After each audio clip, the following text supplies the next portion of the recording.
che non ammarfia ed è pignotta e la dolor.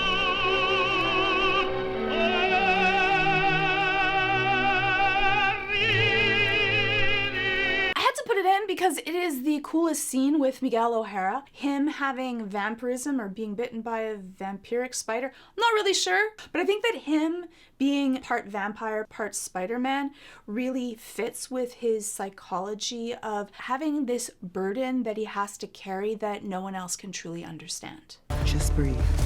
We got you. Right, Miguel?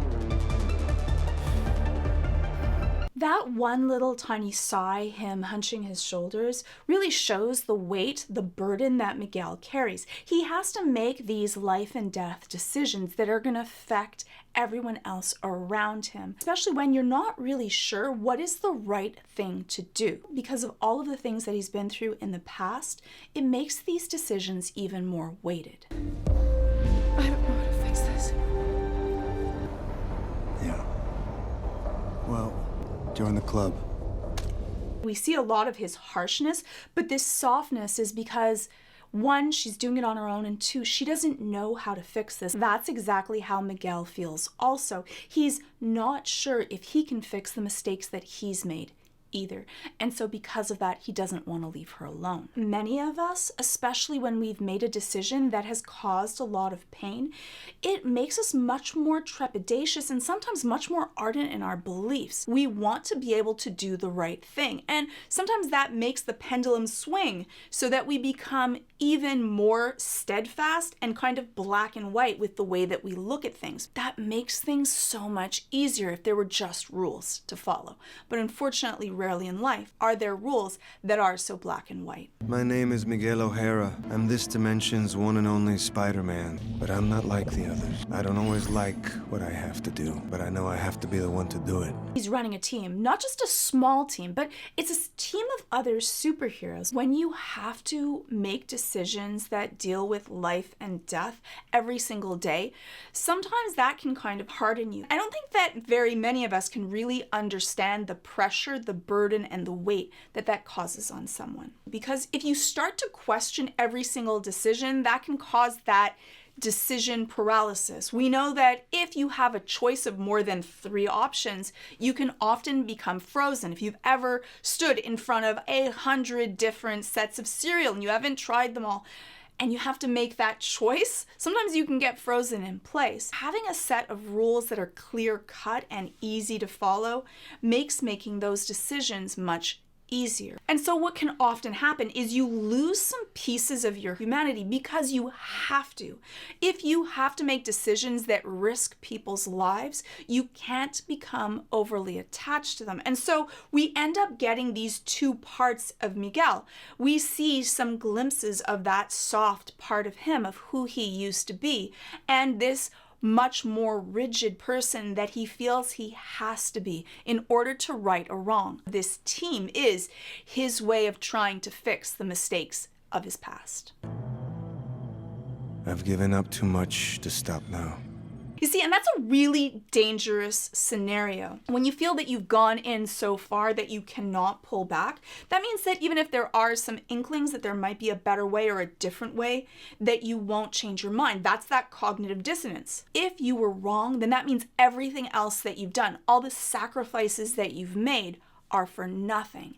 And so what you'll do is you'll try to squash that. And when you have a team of people, you want to try to keep that culture be unified and single-minded so that you don't have anyone question you, because that questioning would hurt you, hurt that ego inside of you. So the cognitive dissonance is because of the sunk cost fallacy, that thought that I've put too much in to be able to pull out, but you just end up losing, right? It's like, I've bet $50,000 into this, so I might as well just put in more to try to get that money back. But once that money is gone, it's just gone. It's not yours in some holding cell, but we end up putting more effort and thought into that, and that cognitive dissonance will protect us from any outside beliefs that may poke holes in our theory, in our belief system, because that'll make the entire house of cards crash down around us.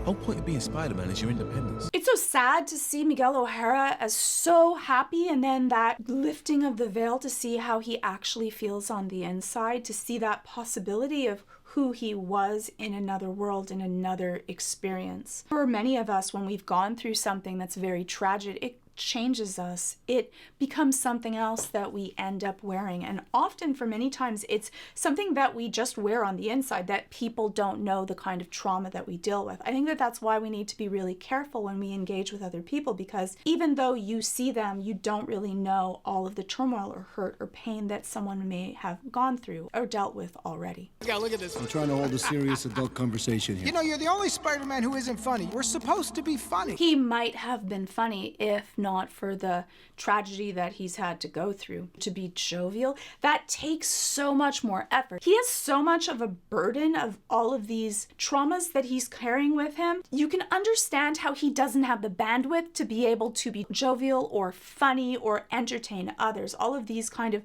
superfluous things that we do often for the benefit of others. If you're feeling really depressed or really stressed out, you often don't have the energy even to fake a smile. And so that's why a lot of times when we're not feeling good, we kind of shelter ourselves away because we don't have the energy to be able to fake it around anyone else. And that's why sometimes we only will hang out with those that we most care about. And for Miguel, he wears this more like a shield, like armor, to keep everyone else away so that people won't get too close to him. He won't have to worry about losing people that he really cares about, and it won't hurt as much, or at least that's what he believes. So what is the difference between Miguel versus the other Spider-Man? Because they've all gone through loss, but he's gone through a different kind of loss. One is, it wasn't just that he lost his Uncle Ben or someone else that made him into Spider-Man, but then he made a choice that he sees as selfish, not for the benefit of others. The fate of the multiverse. You always lose me with that. You say the fate of the multiverse. He talks about the fate of the multiverse because he's caused damage to it. And so a lot of what he does is this projection. He's caused this pain and he needs to fix it. But it's also interesting because when you see little Spider Baby crawling all over him, he doesn't even look at her. I would theorize that that's because of his own loss of his daughter. It's hard for him to look at something else that he'll see his daughter's eyes in. And if anyone has gone through loss of someone, it's really hard, especially after, to go through anything that will remind you of a similar loss. It's what happens when you break the canon. I broke it once myself. I had a family where I was happy. At least a version of me was. And that version of myself was killed, so I replaced him. Which I think is such a human thing to do. Like right away, even in the first movie, I was like, Peter, why don't you go to that world where you died and you can kind of replace Spider-Man and everything would be better. I think that for all of us, we would probably make a similar choice to be able to get back that family, that person that we've lost, that we want to be able to be with. No risk would be too great to pay in order to have even a chance of it. I thought it was harmless, but I was wrong.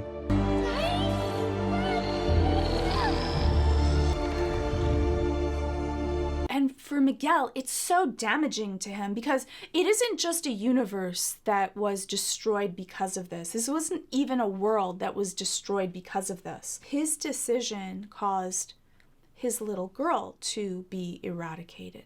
And so he has to carry that loss with him as well. Oh, is that Peter in the background?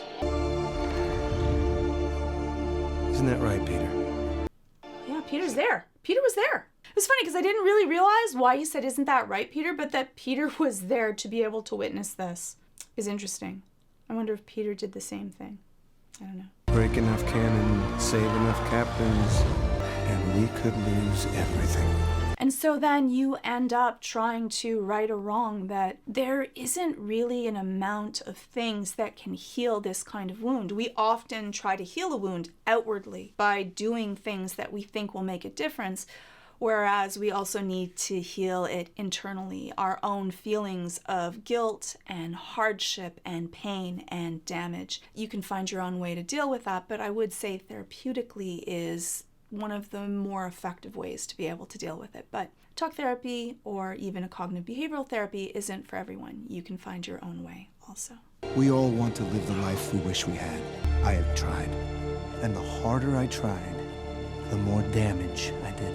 You can't have it all, kid. That's his projection again. Because he's tried, he assumes that there's no other way. We look at the world through the lens of our own actions and our own pain.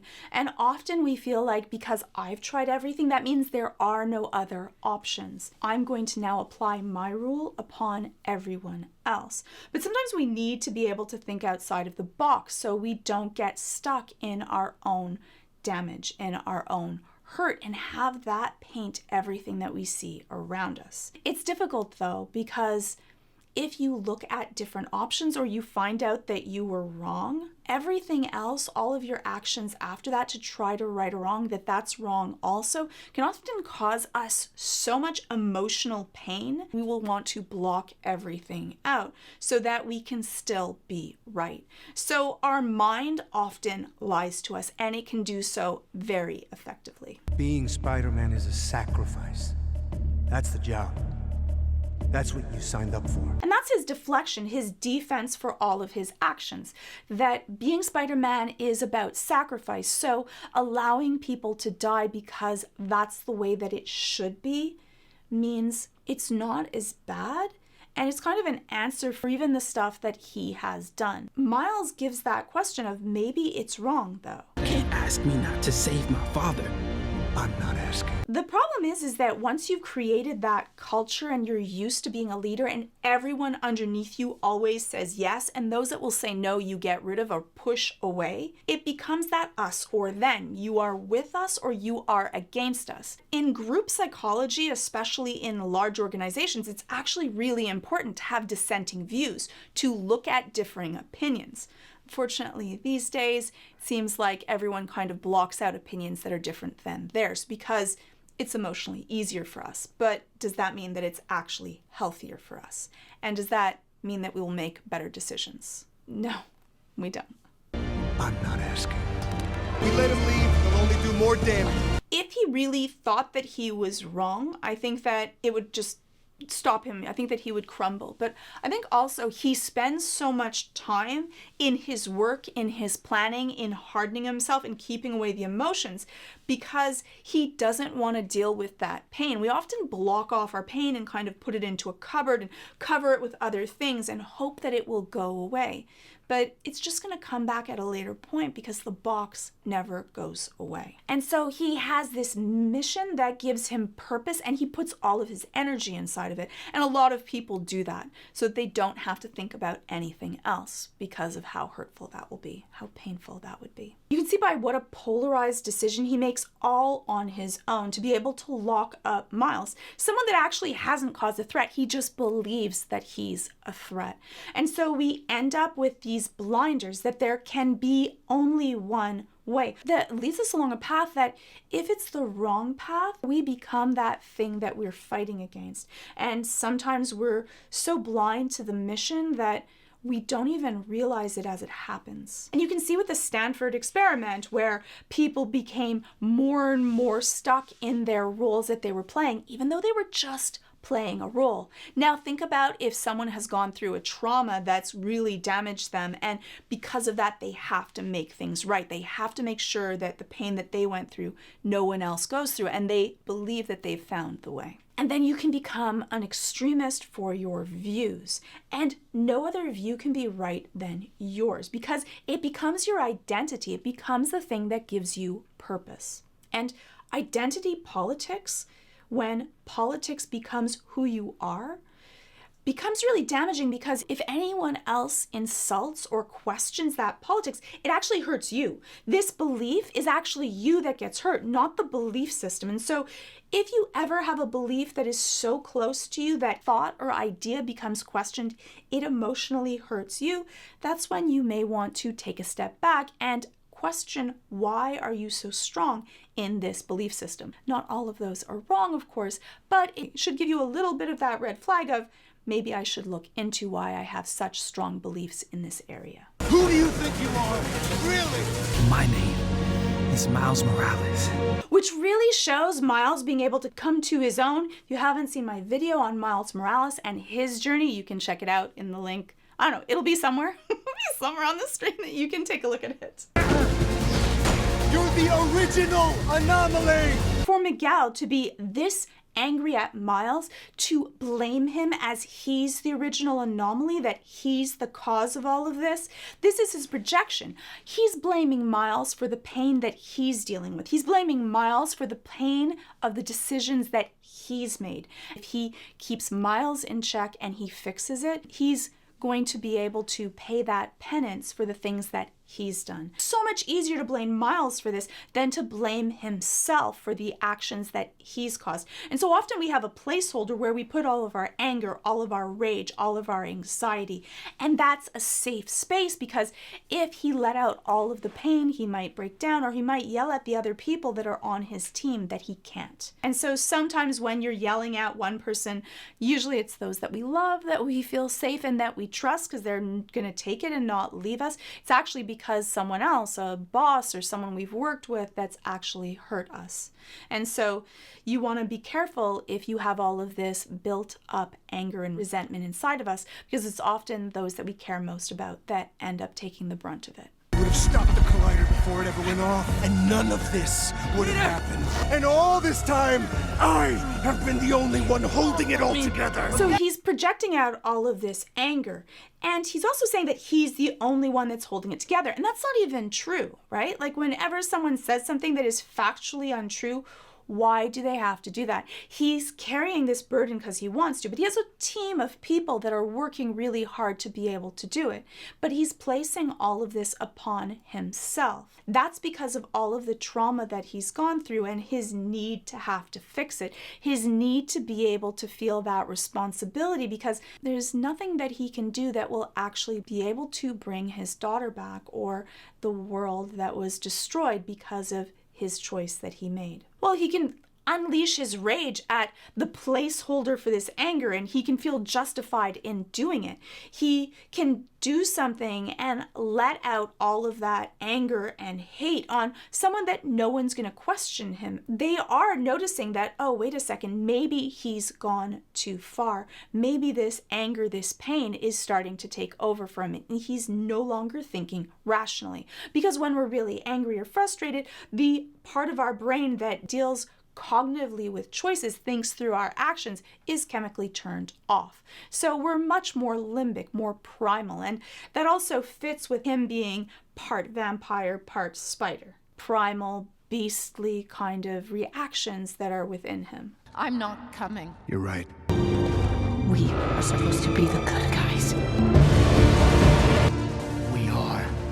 We are. He states it, but he's not even sure of it. That questioning of his decision is exactly what he doesn't want to happen. And when one person starts to question things in the group, it starts to break down the entire fabric of being inside of the group, where other people also question, maybe we're not doing the right thing and we need to look at it. And that's when we end up often having splinter cells inside of a group that was once very cohesive. But for Miguel, you can see the way that he's breathing and the way that he's reacting, that he's not even going to think twice about this. He has to follow through with his plan. I still feel a lot of compassion for him. I can understand the reasons, the hurt, the trauma that's leading him down this path. And hopefully he'll find some things that will turn him around. You don't have to be bitten by a radioactive spider to make yourself a superhero. You can create your own character that's even cooler with today's sponsor, World Anvil. As someone who's battled with cave trolls and dungeons, run in the shadows, hammered wars, and basically played RPGs my whole life, today's sponsor, World Anvil, is so incredibly perfect. Whether you're game mastering, game planning, writing, doing all kinds of world building, World Anvil has you covered with 25 amazing article templates that you can use to create wiki-styled presentation, interactive maps, chronicles with interactive timelines, so you can literally map out events across time and space. Your pages, your papers are all over the place. Are your notes hard to read? Like mine, World Anvil has you covered. Even if you're playing D&D like me, World Anvil supports 5th edition and 45 plus other RPG games. And you can also create your own world, which will really bring your campaign to life. Even if you're dealing with Miguel O'Hara or you, no you, no you, me, you, no, no you, me, no, You. Oh, me. Yeah. So if you have to get battle ready for the coming spider apocalypse, you may as well be prepared. Just saying. And you might as well create this world with World Anvil. Basically, all the best tools to help you write, organize, enjoy, publish rich settings with complex characters. Write, world build, manage all your storylines in one single platform. The world building is fun even if you're not making a module. It's a cornucopia of every RPG player's dreams. If you are water deep in Ravenloft or the streets of Shadowrun, you don't have to worry with World Anvil. It is the one website to rule them all and keep them safe. You can also sign up completely for free, and because you're watching this video, you can try out World Anvil for a limited time and get 40% off an annual membership. Just click on the link in the description and use the code Georgia Dow. Clicking on that link really does help out this channel, so thank you. And for more on the psychology of your favorite shows, why don't you click the next video? Hope to see you there. So those were my thoughts of Miguel O'Hara. I think he's a really compelling character because he's so mercurial, where you can really understand that he wants to do the right thing, but that he might be misguided by his own anger and pain. You can let me know what your thoughts are on Miguel O'Hara in the comments below.